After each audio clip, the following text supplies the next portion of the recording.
Spear throwing has been around since time immemorial.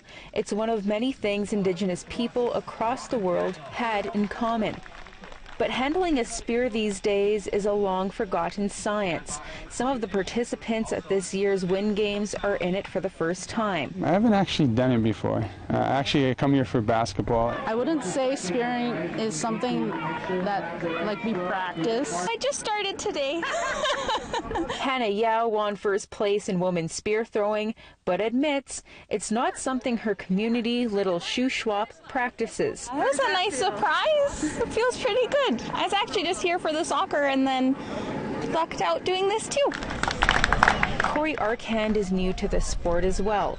To him, taking part in the Wind Games is a chance to reflect on his own culture. It gives me a chance to go back and learn about, for myself, where I came from as an Indigenous person, the trials and tribulations my people had to come up with. It's not the easiest way to take down an animal with a spear.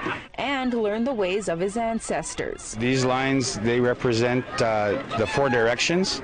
These represent the 4 colors of man. I'm a horse rider, I'm a hunter, and on the back I've stolen 4 horses, and on this side I have that I've killed a man with my bare hands.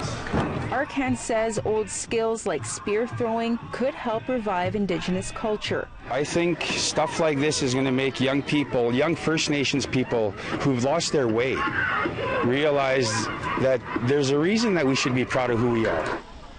He may be right. Shannon Alexis came in second. She says she may want to keep practicing and even compete in the next games. Would people spear throw and practice? Yeah, I am. I would. And we have a right to culture, and we have a right to our identity, and we have a right to play and to practice those things and to exercise those skills.